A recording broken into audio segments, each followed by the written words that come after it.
Here we go again, my friends. Another episode of the hashtag CNF podcast, where I speak with authors, reporters, writers, and filmmakers about creating works of nonfiction. Everything from the process of writing a book or a long article to the influential books and inspirations that make whatever it is they do that special. So, with the latest episode of the podcast, we're dealing with episode 23 with Tom Stanton, author of Terror in the City of Champions, Murder, Baseball, and the Secret Society that shocked Depression-era Detroit. So be sure to give the podcast a subscribe, share it with friends, and sign up for my email newsletter over at brendano'mara.com. And without further ado, here's Tom Stanton. You know, a lot of the work that you've done is very Michigan, Detroit centric, and I wonder, is it safe to say that you have what is the connection that you feel so deeply with Detroit and Michigan? Yeah, well, I've lived most of my life in the Detroit area, and I'm probably the fourth generation, fifth if you include my sons who aren't in Michigan right now, to be in this area. So we go back to my great-grandfather, and I grew up with the stories of my father, who passed last year at 94. And he came from a large Polish Catholic family on the east side of Detroit. And when I was a kid, at the holidays, the aunts and uncles would all come to our home for the holiday celebration, and they'd reminisce. And a lot of seeds for my stories were planted at that point. I know it sounds kind of absurd, but things we're fond of when we're young, I think, are, for many of us, material that we've drawn over the years repeatedly. And that has been the case for me. And it's kind of, in some ways, part of my niche. I know Detroit. I know Detroit sports history very well. And it's really unusual that I go outside of that. And the one exception was the Hank Aaron book that I did with HarperCollins in 2004. But other than that, there's been a Detroit connection to all of the work. And it's such an interesting story through the decades, Detroit, in terms of its rise and its fall, and hopefully its rise again. And you have everything here, darkness and lightness, and just such a diverse, interesting cast of characters over the century plus that I've focused my work. Yeah, and it seems in a lot of ways that it's kind of like a writer's dream to have a city that has so much depth and character and those ebbs and flows and peaks and valleys. So is that another reason that maybe have you ever been tempted to write about something else, but you always just feel this gravitational pull towards your home city, but also a city that just lends itself to such great narrative? Yeah, I mean, that's an interesting observation. I guess I've never really viewed it that way, because I do have a whole list of, book ideas that I bounce around, and a lot of them have nothing to do with Detroit, but it is perhaps it's telling that I do keep coming back to this subject matter. You don't usually hear about the books that an author has not done, but I mean, I literally have a list of a couple dozen ideas that have nothing to do with Detroit. Well, I'd love to get into those at some point a little bit later, too. I think that'd be kind of fun to dive into. A lot of them are sports-related, baseball-related. This one, this latest one, takes me in a little different direction in that I've, for the most part, most of my narrative nonfiction has been baseball-related, and this certainly has a strong baseball story in it, but it also has the crime story, and so this was a little bit of a stretch for me, an intentional stretch, wanting to do something that's a little bit outside of my, out of my comfort zone, and so that was a challenge. In what way was it out of your comfort zone? Yeah, well, in terms of book length work, I mean, my background is journalistic, and I've written everything journalism-wise in terms of subjects. I'm not originally a sports reporter,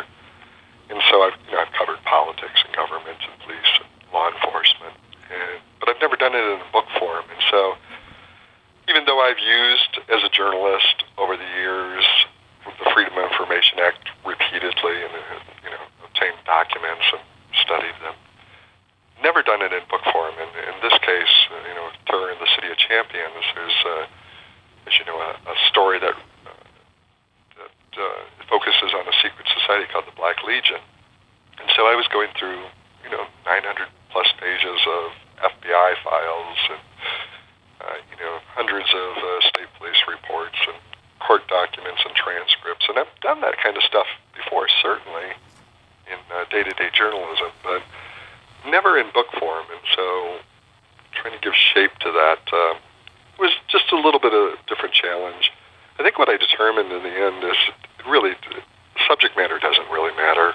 When you're writing a book, whether it's on sports or whether it's on a crew that's killing people, you're looking for the same things. You're looking for strong characters. You're looking for telling detail. You're looking for little bits of information that are going to reveal motivation or reveal warts, make somebody human. And you're looking for events that are kind of crucial in the narrative. And I wonder what, in reading, like, sort of the key figure for the Black Legion essentially becomes, in a lot of ways, this reluctant pawn, Dayton Dean. He was always sort of conscripted by the Legion to go out and commit these acts of murder, and then he, for one reason or another, he sort of can't pull the trigger, can't place the bomb throughout most of it. And without giving too much away in terms of his path throughout the book, you kind of get a sense through him the terror of the Legion not only impressed upon the city and some of the region at large, but also within its own membership. Just the terror that they're able to instill on the people that they sort of strong arm into their own fraternity is really well illustrated through his arc in the book. And I was wondering, like, how did you come to him specifically as the one to kind of carry us through the Legion? Yeah, I'm glad there was a lot of information on him because he is an interesting character. But it's also the fact that there was a lot of information on him that allowed me to do it, because he ends up being the guy who talks. Mm-hmm. You're a member of the Black Legion. You're told repeatedly, the only former Legion members are dead. Anytime you speak of our secret society, your life is in danger. You do it under threat of death. And when the thing starts falling apart, he's the one who speaks up. And it's because of his testimony that people get sent away, including him. And so because he did talk, because he did interviews with the media back in the day, there was more material available on him than on anybody else. And fortunately, in his case, he's kind of an interesting character, and he's central to a lot of the crimes that get prosecuted. A whole lot of crimes did not get prosecuted, dozens of murders, and it's because people kept the secret, didn't talk, and I think it's also because there was a cover-up that there were a lot of political figures using the Legion to get votes, and if there had been a full investigation, a lot of big names would have gone down.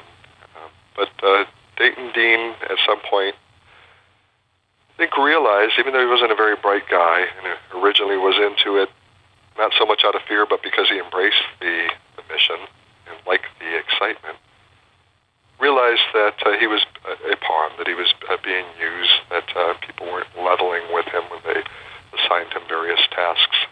And so he's just, he fits into the story nicely. So how did you end up in 1934 and 1935 era Detroit? Like, how did you come to this story and end up in that time period? It really does trace to my childhood, when my aunts and uncles would be sharing stories of their childhood. And I was an obsessive sports fan in the early 70s when I'm 10, 11, 12 years old. And we had very few successes to root for in Detroit at that time, sports-wise. The Tigers had won the World Series in '68, but I was 7 years old, didn't really remember much of that. And And, in 72, our Tiger team went into the playoffs against Oakland A's, and so that was kind of the highlight in terms of team success in Detroit during my childhood. But my uncles would tell of this time when they were 14, 15 years old, in my dad's case, and the Tigers went to the World Series in 34, then won it in 35. A month later, the Lions win the NF title, and the Lions never won anything in my lifetime. And the Red Wings, in the following spring, take the Stanley Cup. And at the same time, Joe Louis is the uncrowned, undefeated champion of boxing, uncrowned because he obviously was African-American and had not been given a shot yet at the title. And so it just seems such a glorious time. And I grew up with that era because, in my case, probably in your case, in most sports fans' cases, when you're coming of age, the sports heroes you have are always going to hold a special place in your heart. And it was the same with my dad. He used to, when he's in his 90s, he might not remember what he had for breakfast that morning, but he could still recite the lineup of the 1935 Detroit Tigers, the team he first cherished and grew up with, and the one that included his hero, Charlie Gehringer, and so I grew up with those names because my dad liked to reminisce, and I enjoyed hearing him reminisce, and I knew I would eventually write something about that time period. The challenge as a writer is, when you're, one of the challenges is writing about a period where none of the key figures is alive anymore. And so you're kind of, you don't have interviews you can do. You can do them with family members who are a generation or two removed, but often their stories aren't always reliable. They're good for adding bits of character and pieces of personality, but in terms of factual confirmation of things, they don't always have that down, and they often have family lore. But I knew I would be writing about that period at some point, and I have written about it, and it comes into play in other books I've done. The Final Season, which was my memoir of the last year at Tiger State, and really a father-son story of my relationship with my dad. And they figure into that, and they figure into the follow-up book, The Road to Cooperstown, which was also another memoir. And so, I knew there was a lot of material there. You have, from a baseball standpoint, not just the four guys who would go on to the Hall of Fame, Greenberg, Gehringer, Cochran, and Goose Goslin, but just some really rich characters like Schoolboy Rowe, who just kind of set the nation on fire as he had a 15-16 game winning streak in 1934, and he and his girlfriend Edna, future wife, become national celebrities for a while after he mentions her on the air on the Rudy Valley show. So there was just so much material there, and of course it's taking place 34, 35. Detroit was incredibly hard hit by the Depression, 40% unemployment rate. We had some of the first bank closures, or actually we had a bank holiday, kept the banks from closing in 33. It's prohibition's coming to an end. It's just it's a really ripe time in terms of material. Yeah, and when you do this type of historical narrative nonfiction, I'm always intrigued about a lot of the themes and how they really translate into the future, and how it's just sometimes it just feels like, as an old history teacher once said to us in the class, he's like, times changes, technology changes, but people don't. And it was interesting how, sure, this was in 1930s Detroit, but so much of the fear and themes and just the hope that so many of us will put in sports as just as a way to distract are so prescient to today's world. And I was wondering, like, how much thought you, how present was that in your mind as you were writing this book, that even though it took place over 80 years ago or so, that it was almost like 2015 United States Detroit era, just with different costumes. Yeah, the thought became more prevalent as I was working on the book, because I was thinking, as I'm doing it, secret society, as hate motivated group, kind of like a Klan on steroids, more violent than the Ku Klux Klan. And then as I'm writing, as I'm researching, I'm thinking, well, we really don't have that same kind of thing in the numbers we're talking. I mean, this had tens of thousands of members in southeast Michigan. It was also flourishing in Ohio and Indiana. And so as I'm initially starting out, I'm thinking, yeah, we still have hate groups, but, they're fortunately, not nearly as dominant as they were in an earlier era. But as I dug deeper into it, it was startling to me how so many of the issues that we debate today were still at the forefront back then. I mean, one of the leaders of the Black Legion, when he's finally interviewed by an FBI agent, it's obvious that one of his big issues is the Second Amendment and what that means for individuals owning guns, because it was more restrictive back in that era. You needed to did apply for permits in Detroit. I'm not sure how it went other places, and you had to have people co-sign for you. Preferably people of authority. And so that's how one of the ways Mickey Cochran got his gun, the Tigers manager, back in his handgun, anyways. Shotguns, rifles, not such a big deal. But you have him spouting this leader of the Black Legion, reading the Second Amendment to the FBI agent, who I'm sure was already familiar with it. You have Black Legionnaires claiming that FDR is disregarding the Constitution, that he's violating the Constitution. So you see echoes of that in terms of how people have viewed Obama. Some people. You have a whole debate over immigration. I mean, at its heart, the Black Legion is a white male Protestant organization, and it's American-born folks are allowed in it. And so they're against folks who have immigrated from, in this case, it tends to be Europe. They tend to be against Catholics and Jews.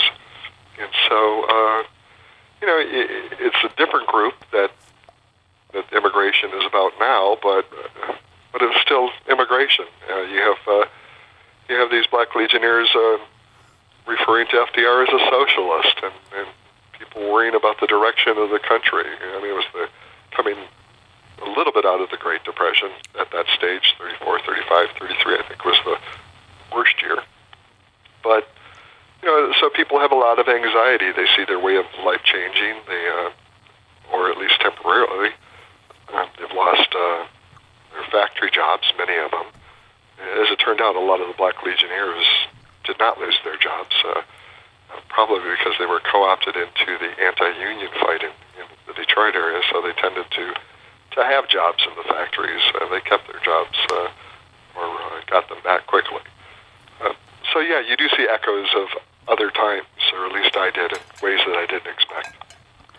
Now, in your extensive research for the book, what was it? What was the feeling as you were digging this stuff up? Because I imagine you just realize maybe the more you read, just the more stuff keeps digging up and it keeps coming to the surface. You just, as someone researching and wanting to write the story about it, I imagine that there was a point or several points where you're like, man, I can't believe what I'm finding. And I wonder what that was like, the research process and how you were processing all the stuff you were reading.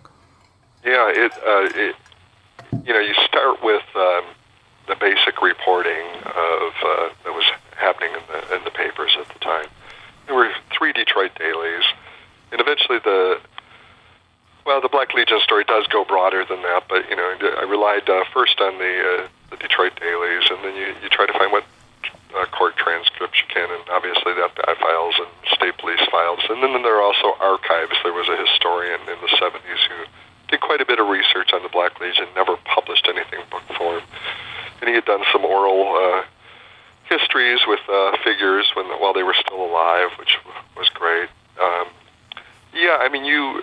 It can get overwhelming because you have thousands of news stories, and you have to figure out who's exaggerating, who's not, and you can do that by comparing reviewing the stories from the same period and seeing what's getting repeated, what's not, and then you get a sense of which papers. I mean, there was a Hearst paper here at the time, the Detroit Times, and they sometimes tended to play a little looser with information. And so you're sorting it, and it gets overwhelming, certainly, and you have to winnow it down. You have to focus it. Not the first writer to say that a lot of writing is about omission, what you don't put in the story, because it's so easy to get cluttered. And even as it is, I suspect I have too much information in the book. Possibly. I mean, it's difficult. It's difficult to know, but it's the version I have at this point, and I am pleased with it. But it, for just as someone who reads a lot of books, it doesn't feel cluttered in the least bit. It reads really well. It's very well paced, and the way you're able to braid together these two paths that don't necessarily intersect, like the sports and the Black Legion, but the way you braid it together just makes a really compelling 3D portrait of that era of Detroit. So, job well done. I don't think you have to worry about it being cluttered for sure, at least from my point of view. Well, thank you. So I mean, it's you're sorting through a lot of information, and when you really dig deep into a story and you're researching it, the little things that the little aha moments may not. They're few and far between when you really get into it. But I guess one of the big ones for me was just seeing page after page in the FBI documents, little notes that J. Edgar Hoover would put on reports, on letters, telling his staff how to respond to something or responding himself, indicating, that we're not going to investigate this. This is, we don't have authorization. And he didn't want to look for authorization. He was avoiding investigating the Black Legion. That really struck me, because if he had really gone full force at it, a whole lot of people would have not died, in my view. And so it was kind of a frustrating little realization as you're going, of course, hindsight is 20/20, but I don't know. That kind of infuriated me as I dug deeper into the documents of realizing that lives could have been saved. Somebody's father wouldn't have died had somebody taken this investigation more seriously.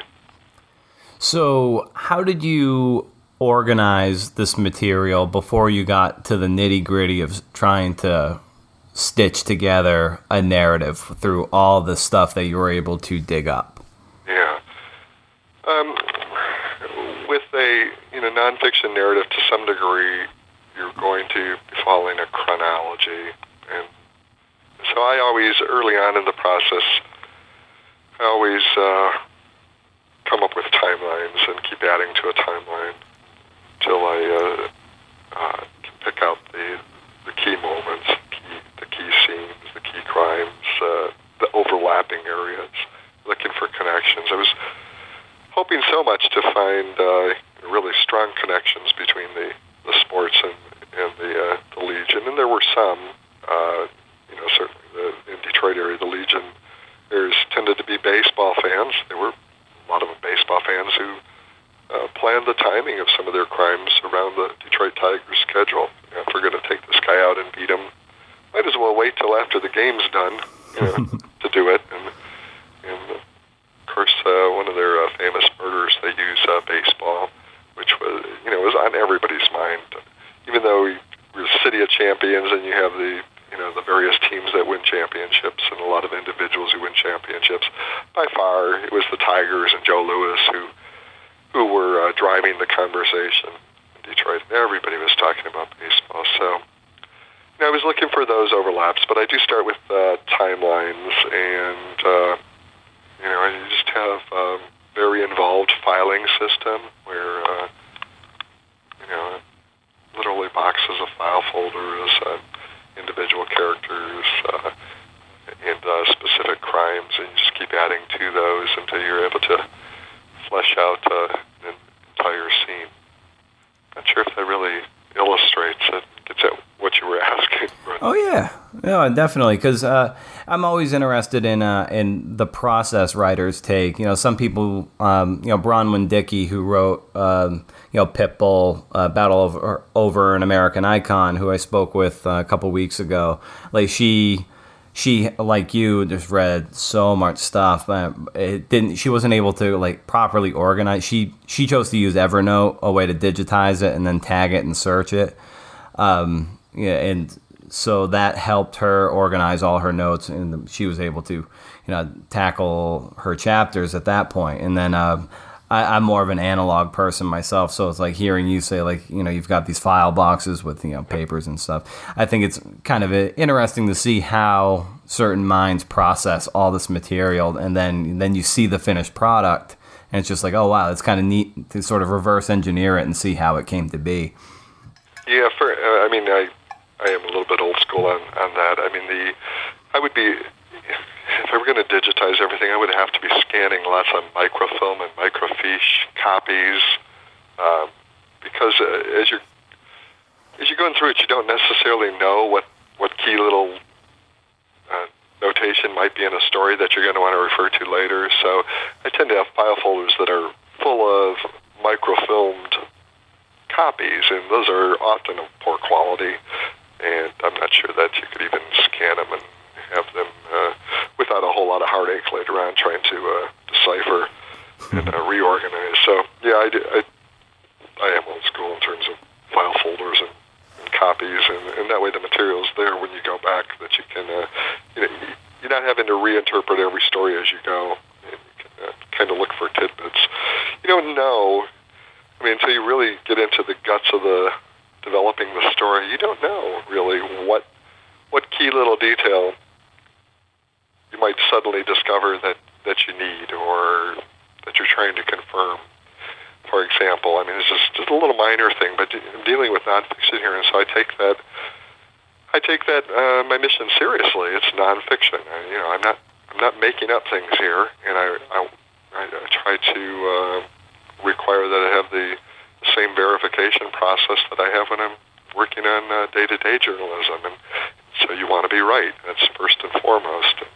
So little things like, at one point the FBI had sent out agents in different cities to some addresses in various cities, and so I had, they didn't.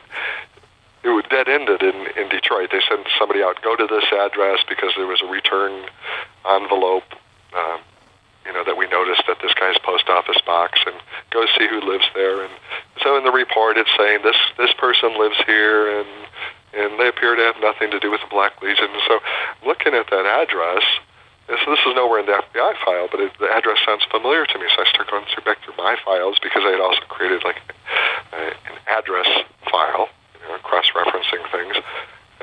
And I discovered, the FBI didn't, I discovered there was one of the key Black Legionnaires who lived at this address.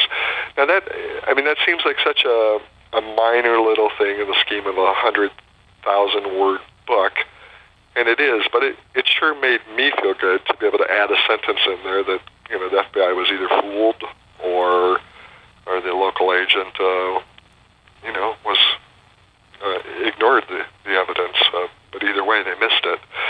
And it's not a key moment in the book, but just being able to uncover tiny little things like that factually, it makes you feel good.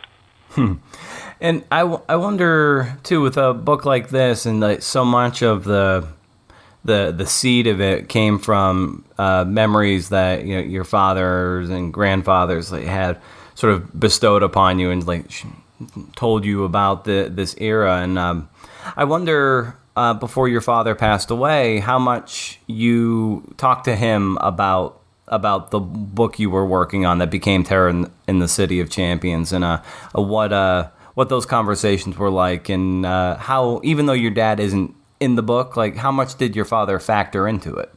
Well, certainly in the sports aspect, he was very helpful in terms of capturing the excitement of the era, and growing up, I would hear the stories, and I'd have him repeat them for me later on. You pick his mind and hope to get little treasures out. But I always remember the stories of the celebrations that would happen after the Tigers won the World Series, or taking the kids taking pots into the like cooking pots into the street and banging them with wooden spoons, to make noise, or getting to listen to the 35 World Series games in schools. Somebody would bring in a radio, and went to a parochial school, and the sisters would allow the whole school to listen to the Tigers, and so that's where he heard that World Series be won, as the heroes with Mickey Cochran and Goslin scoring in the final inning, and it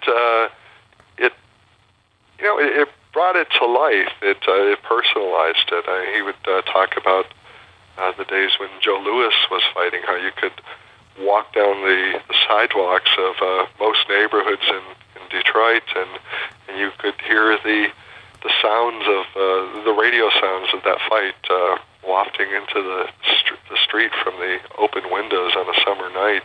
As you just walk down the street, it would be coming from numerous homes, and you could just kind of hear the fight even if you weren't in front of a radio yourself. And so, we talked about it. He didn't know so much about the Black Legion.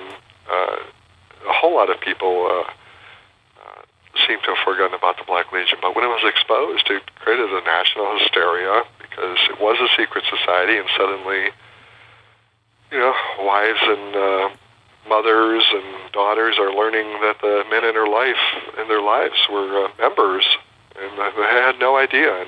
Or you learn that your neighbor's a member, and you're wondering, well, who else? Or you hear that the police force is honeycombed with members. So who do you trust? And so it created a hysteria, and it spawned a couple of movies, including one with Humphrey Bogart, relatively early in his career, and I believe there was a novel that it spawned, and a play, and works of art, and it had international coverage. And back in the day, we obviously didn't have television, so you didn't have the true police stories that we now have on TV, but you did have the detective magazines, probably 12, 13, 14 different ones, true detective kind of things, true crimes. And the Black Legion was a cover story on many of them. Everybody affiliated with it on the law enforcement end was being paid money to go, have a story ghostwritten from their viewpoint. So my dad didn't personally know much about the Black Legion. There was one of my uncles who used to, the oldest of the uncles, who would tell a story about thinking he had been picked up by the Black Legion, but discovering, in fact, that it was undercover police officers. Huh. So you've written, a bunch of books, and I wonder which, if there was a single one, great, but what book was maybe the most challenging for you to write? They all have different kinds of challenges. The final season, the Tiger Stadium memoir, is always going to have a special place in my heart. I did write a book that I don't always include prior to that. I co-authored a kind of a reference book called Elton John from A to Z with another obsessive Elton fan. But I really start my count with the final season. It kind of took me in a different direction. And so one of the challenges, my first two books were memoir, and then the three since then have been journalistic in nature and set in decades past. Memoir, one of the challenges is, fact-checking memories. You discover some family story that you've heard, that doesn't really match up time frame-wise to what was happening somewhere else. And so, family stories get glossed over. You also get that when you're doing journalism, too.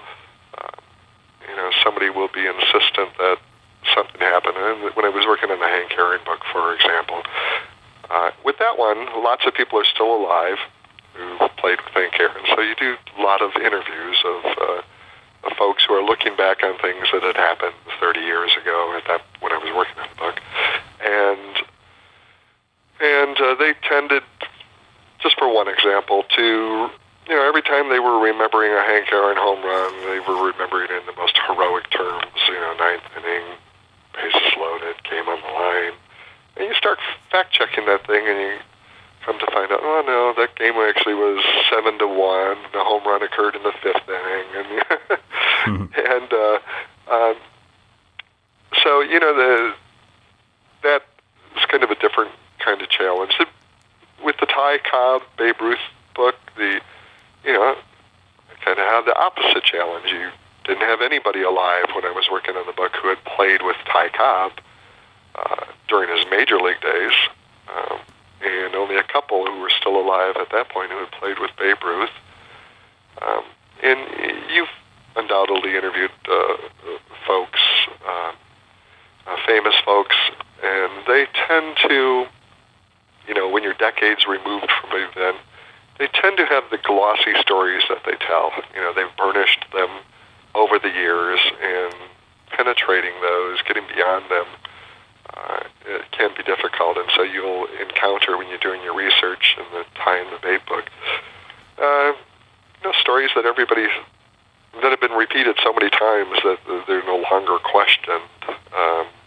There's a lot of that stuff with Cobb and Ruth. In Cobb's case, just kind of being portrayed as the Satan of baseball, which really wasn't how he was viewed in his era. And Charles Learshon recently wrote, very compellingly about that, trying to change how Cobb is viewed and challenging a lot of those stereotypes. I challenged some of those in the book I had done.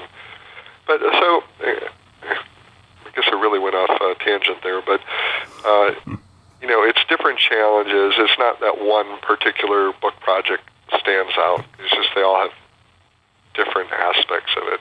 But I think doing the first one is always, you learn as you go. So the first one is really a learning experience. I think probably the final season was most challenging.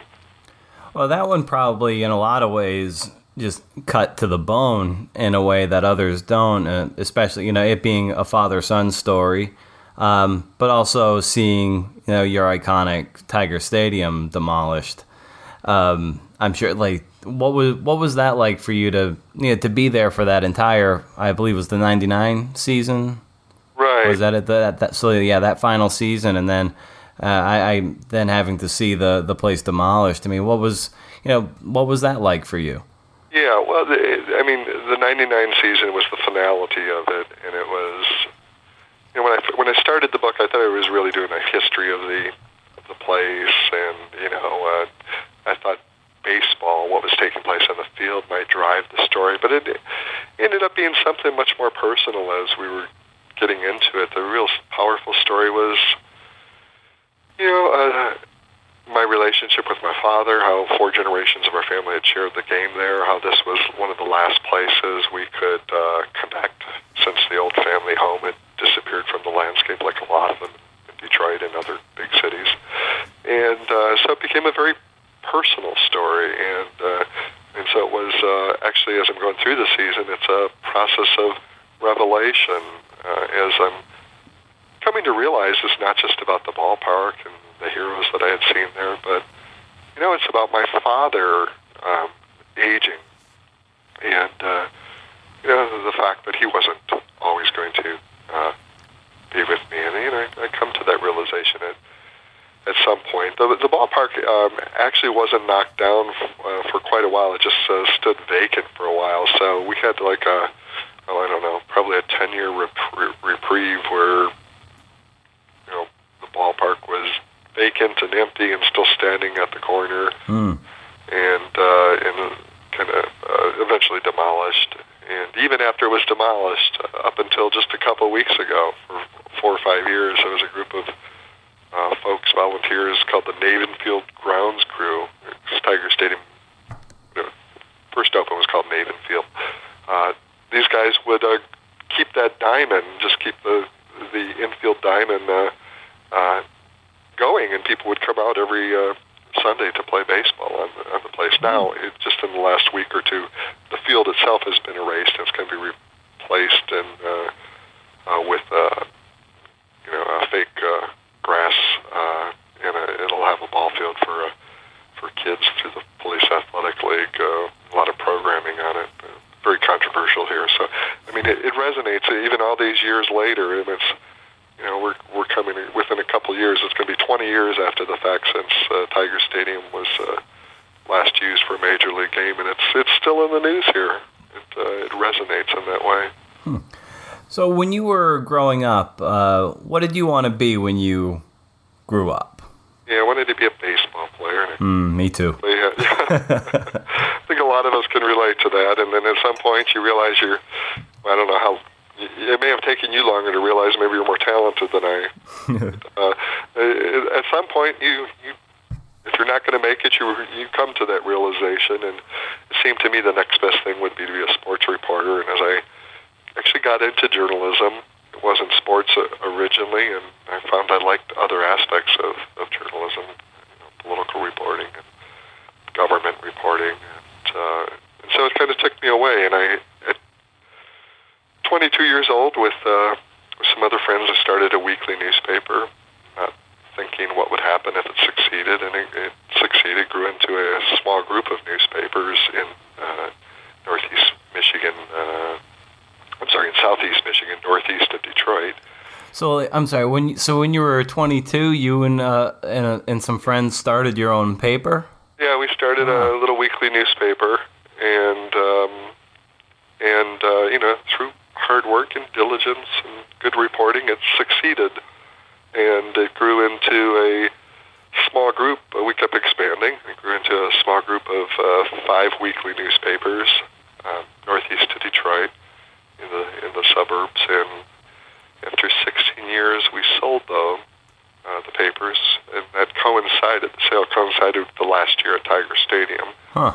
And so it allowed me to... was that in the book, in the final season, or...?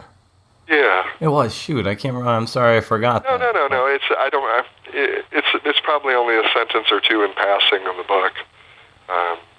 But it took place, that in the middle of the Tiger season, when the deal was finally consummated.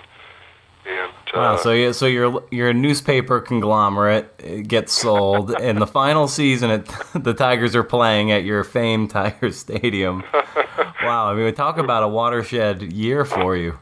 It was a big one, yes. And meanwhile, my wife is thinking I'm having a midlife crisis. I think, going to all 81 home games, and never done that before. But it's kind of realizing I had to do it that year if I were ever going to go to every game at Tiger Stadium, as I vowed I would do when I was a kid, and much smarter than my dad, who wouldn't allow, wouldn't buy the full season passes because we couldn't afford it. But nonetheless, it was a childhood dream. And so, we ended up selling the papers, which gave me, some freedom to pursue book writing full time.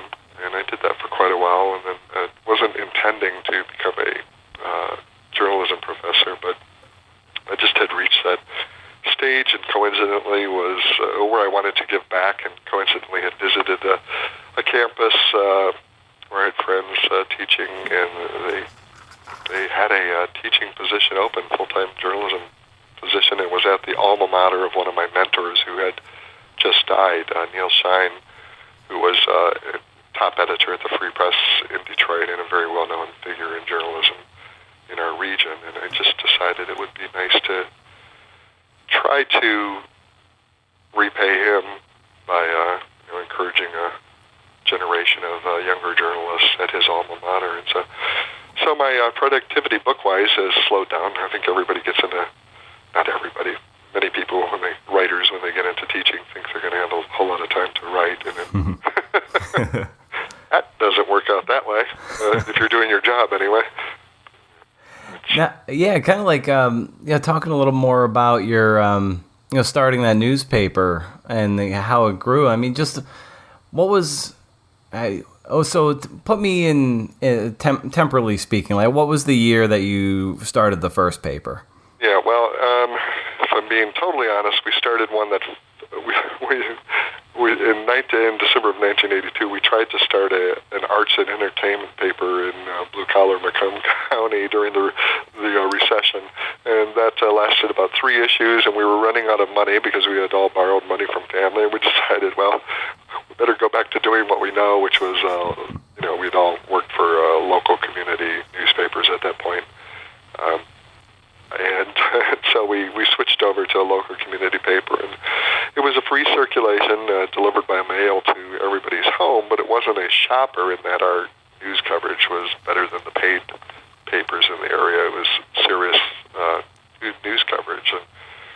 And over time, it it really took off, and you give your all to it, and when you're in your early 20s, you can work those 80, 90-hour weeks, and you do it for a couple of years, and the success followed. It was some of it was luck, some of it was being smart about what we did. Some of it was the fact that the market where we started the paper started to boom. A lot of growth. It was a high growth in 1980s, and so we. Just a lot of things came together, and it blossomed. And then when we sold, it was because there was somebody was trying to had a larger strategy, media strategy. They were trying to encircle Detroit with suburban papers, and so if we had waited till now, I'm sure I wouldn't be able to unload the papers. It is difficult to sell newspapers now, but so we got out at the right time, and it. I enjoyed it. I enjoyed it while we were doing it, but one of the things that I was never able to totally manage was the realization as the paper succeeded, just the very nature of them required that I become more of a manager of people, and it took me further away from what I really enjoyed, which was writing. So as the enterprise grows and you hire more reporters and staff in other areas, you're no longer the reporter who's going out on assignment and enjoying that challenge. You're now in charge of a lot of other people, and the day-to-day of managing other people, that really wasn't what I wanted to do. And so I'm sure there are entrepreneurs who can manage that more successfully than I did, but in my case, the success of the publication, which I appreciated financially because it allowed me to take care of my family, took me away from what I actually enjoyed. So being able to sell and being able to write books for, pretty much full-time for almost, 8, 9 years, was a great reward.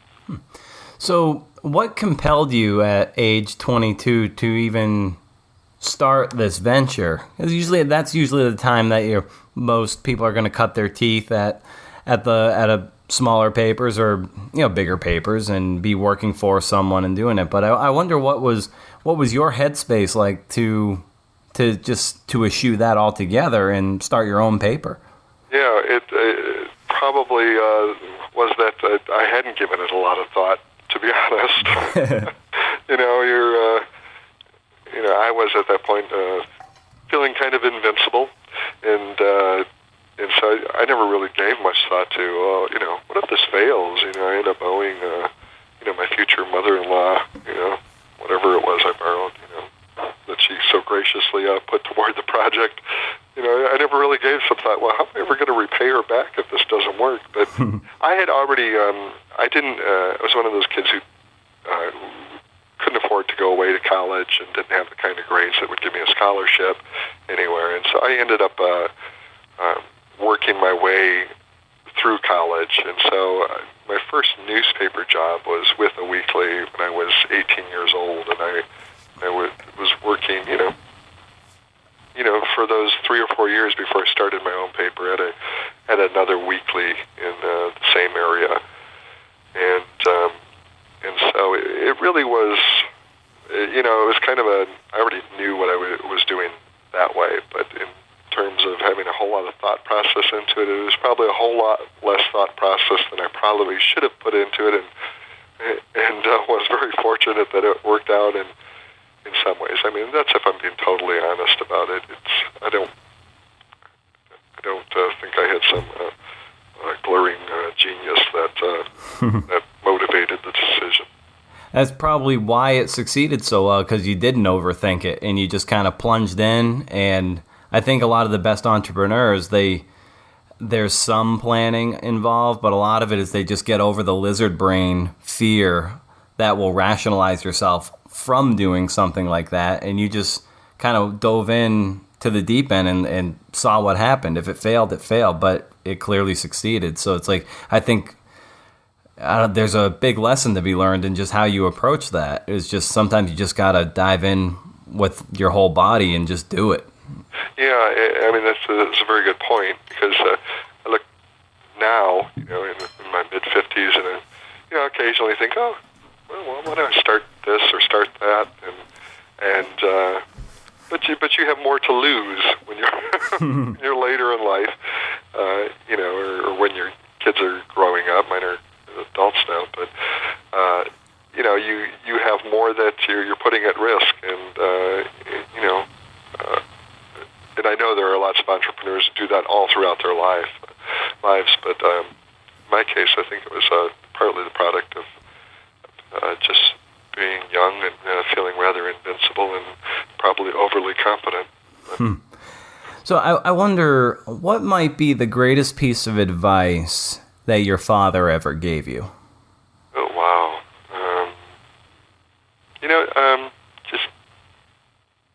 My dad was not money motivated.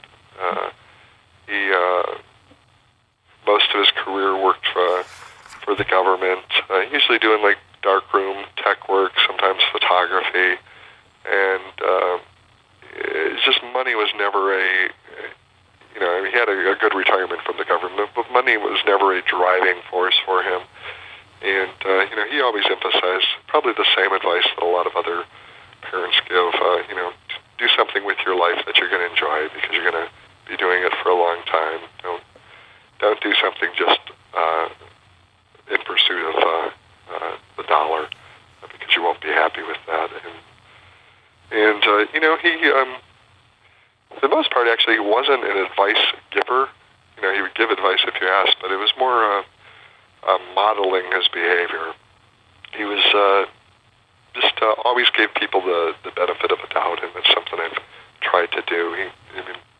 He would tell me that when he encountered somebody who would mistreat him, somebody like he never met, or maybe just somebody who was snappy or something in some kind of a business setting, we just figured that that perhaps they were just coming off something horrible in their life. That maybe that morning that they had a fight with somebody they loved, or that they had maybe their parent was in the hospital, or spouse, and so it was always to give somebody the benefit of a doubt. Assume the best about people, and it's not always easy to live by, but it is something that I learned from him that I try to model. And when you were, going down this path of journalism, being a writer, what were maybe 3 to 5 just influential books that had a big impact on you and made you want to continue down that path, and books that you revisited and reread to see, like, wow, that's how it's done. That's how I sharpen the saw, by reading this. Yeah, I have a soft spot in my heart for memoir, and one of the writers I came upon early in my career was Willie Morris, who may not be all that well known.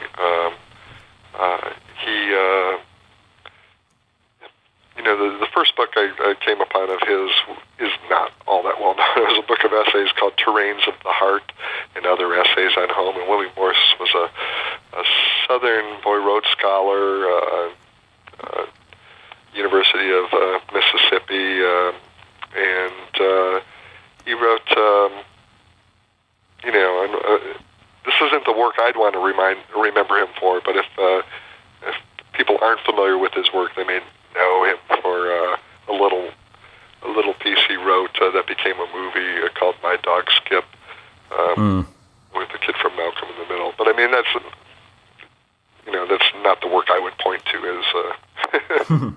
But he wrote a memoir called "Good Old Boy," about growing up in the South, which really touched me. I mean, it's difficult when you look at, for me, you look back, trying to figure out why certain works touch you at a given moment in your life, and maybe they wouldn't later. But that one, I go back to Willie Morris's books. I tend not to reread entire books, but I will go back for inspiration and read a chapter here or there.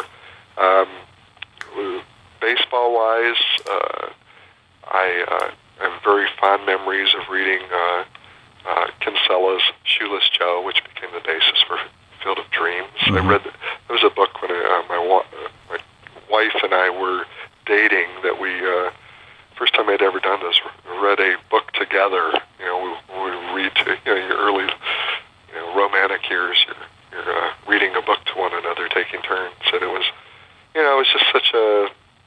I know for some people, Kinsella's stuff is a little too romantic and maybe even sentimental, but at the stage in life when I was reading it, I totally loved it. And so that's another one I go back to. Over time, I go back to some of the classics from the 20s and 30s because I had an uncle who tried to make me into a novelist by he was a failed writer, I guess, and for decades, every Christmas, he would give me his used books that he wanted me to read. We're not talking one or two. I'm talking like hundreds over the years. This is probably going to be a book, a memoir I write at some point, mm-hmm. like a reading list he had for me. And finally, in middle age, I started going back and reading them. And that tended to be the Hemingway and F. Scott Fitzgerald and Caldwell. But his favorite writer was Thomas Wolfe, the first one, Look Homeward Angel. And I think there's a movie out right now about his relationship with his agent, Maxwell Perkins, called Genius. I don't know if the movie's any good. I haven't seen it. But so Thomas Wolfe has very lush writing, and I'll occasionally read from Look Homeward Angel. And more recent years, so Kinsella for baseball, but I enjoy oral histories too. So Lawrence Ritter's Glory of Their Times is one that I draw on for inspiration. Jerome Holtzman did No Cheering in the Press Box, interviews with sports writers from another era I enjoy. Pat Conroy, Mary Carr's Liars Club, Tobias Wolff, Old School, and one about his boyhood memoir. I'm probably giving way too many, but no, that's great. It's great to hear the reading list that inspires other writers. I think it's kind of the books you have on your bookshelf, and especially maybe the 5 to 10 books that if the house were burning down and you had a backpack to throw a few books in, like what would those books be? I think those tell a lot about who the person is and what they value and their taste and sensibility. So I love hearing these books that inspire you to do what you do. It is interesting because I think it's so much of it I think is when you read it too and what else is happening in your life, and it's difficult to quantify that, but it's kind of that stage when you're first discovering certain writers and discovering writers for yourself. It's one thing if people are recommending them, but when you come upon a writer that your friends aren't talking about and that your teachers aren't talking about, and it may not be that the person is historically going to be the most have a place in the pantheon, but you discover the person at a certain point in your life, and it means something to you. And Willie Morris is a very well-respected writer, but I feel like he's probably mine more than he's anybody else's I know. Mm-hmm. I don't know if that makes sense even. But yeah, I feel like I came to Kurt Vonnegut like that. I had heard the name, but I was at a Walden Bookstores maybe in 1999 or 2000, and I was just going up to the bookshelves looking for a book to read, and the name popped out, and I just ran. I kind of closed my eyes, put my hand out, picked out a book, and it was Slaughterhouse-Five. And so like that was my indoctrination to Vonnegut, and I've since read all his books. I have a kinship with his style, who I often consider him kind of like the first blogger, because a lot of his pages are like, a lot of his sections are these almost 200 word snippets all broken up. So yeah, I see what you mean. It's like you come to somebody on your own, and so you kind of have ownership over that, right. And then you have that connection. You mentioned Vonnegut. This is totally off target here, but the way I found my agent was, and I've been with the same agent, Philip Spitzer, for since day one. But I came to my agent as a result of an essay I read by Andre Dubusse called Andre Dubusse's son is an author as well, who wrote House of Sand and Fog and wrote a memoir called Townie, and he talks in Townie about spending time with Vonnegut, how his father, the older Andre Dubusse, the short story writer. Yeah, they were both right, and they were friends, and they would spend time at one another's homes. But it just reminded me, because I found my agent based on reading in one of Andre Dubusse, the father's essays, once he was in a wheelchair, meditations from a movable chair, about going to Fenway Park with his agent, and it was really the impetus for me to write the guy. But Vonnegut's such a key figure. Yeah, absolutely, and there's definitely a lot of stuff we can still go on, but we're up. We've been talking for an hour. Your vocal cords have hung in beautifully, and I want to maybe be respectful of your time and let you go. But I wonder, lastly, with your latest book, I'll say the name again, Terror in the City of Champions. Just like, what else? What has been the experience of promoting it so far, and where do you see it going, and what else? What other work do you have to do with it for the remainder of the summer? Yeah, well, I have a lot of appearances, and then you start with the bookstore appearances, trying to drive people into to purchase it. Or the various daily papers have been excerpting parts of it, and I've been getting good turnouts at the appearances, and you end up doing festivals in the fall, and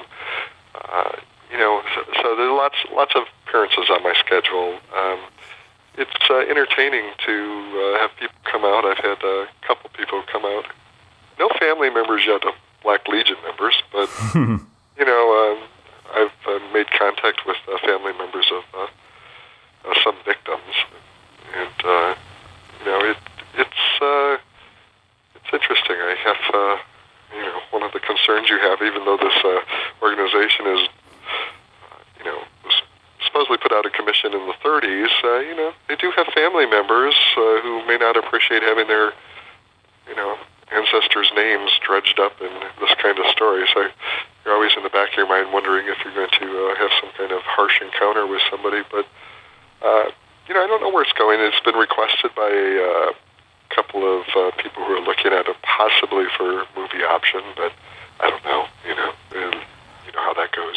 Yeah, well, that's got to be exciting, though. All the elements are there. It's for the action. There's a lot of tension and drama in it. There's like we said very much earlier. It's kind of it takes place 80 years ago, but it feels very modern in a lot of ways. Yeah, and so you always hope you get that kind of a payday. Yeah, of course, I can keep doing more books. Yeah, that's right. So, but and has it been encouraging to see the turnout? I mean, the picture I saw on Facebook for you for a Barnes & Noble appearance you did, it may have been your first reading or your first signing.